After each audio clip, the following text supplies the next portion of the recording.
Assalamualaikum warahmatullahi wabarakatuh. Perkenalkan, nama saya Anissa Rizkiani dengan NPM 24106311102411.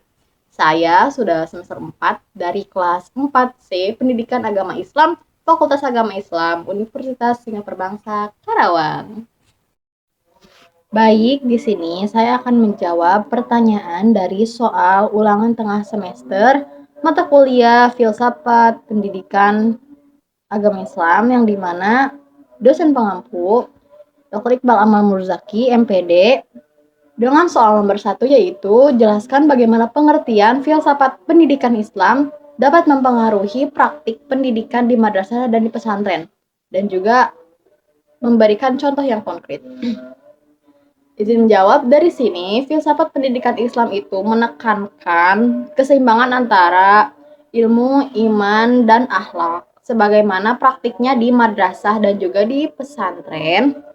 Tidak hanya pembelajaran itu terlihat pada kognitif, tetapi juga harus adanya pembinaan karakter. Contohnya seperti kegiatan tahfiz, sholat berjamaah, juga mengaji bersama, dan juga adab kepada guru, sebagaimana itu bagian dari kurikulum mereka. Juga ada soal nomor 2, bandingkan filsafat pendidikan Islam dengan filsafat pendidikan Barat. Izin menjawab, dari situ kita bisa melihat pendidikan Islam berorientasi pada nilai ilahi, jadi akhirat dan juga dunia. Sedangkan kalau Barat itu cenderung pada rasional dan juga duniawi.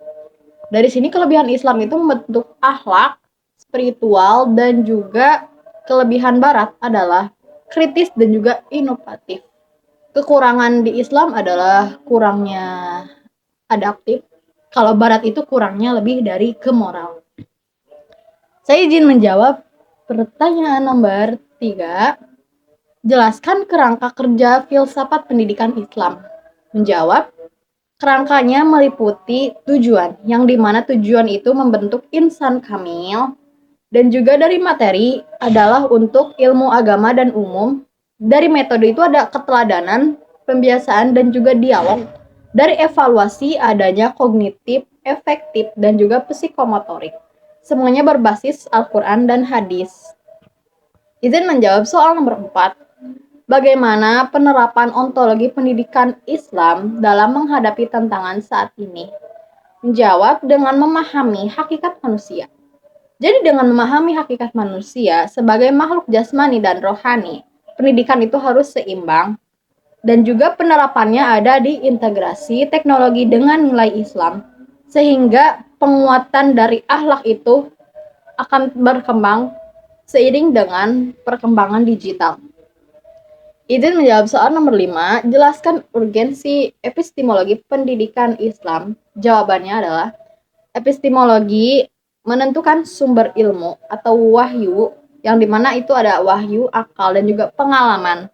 Dari kontribusinya adalah membentuk pola pikir yang kritis namun tetap berlandaskan nilai agama, sehingga menciptakan masyarakat berilmu dan juga berakhlak. Izin menjawab pertanyaan nomor 6.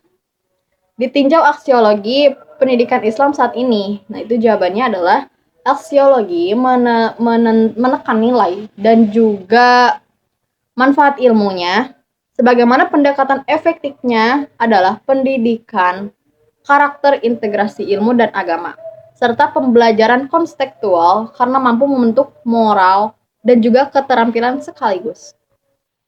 Izin menjawab soal nomor 7, yang dimana jelaskan rancangan program pendidikan dalam perspektif pendidikan Islam. Contohnya adalah seperti dari program itu harus mencakup tujuan, yang dimana harus memenuhi insan yang beriman dan juga berilmu. Dari kurikulum terpadunya adalah metode aktif dan juga keteladanan evaluasi menyeluruh. Juga fokus pada perkembangan potensi jasmani, akal, dan ruhani. Izin menjawab pertanyaan nomor 8, yaitu bagaimana peran filsafat pendidikan dalam demokrasi pendidikan.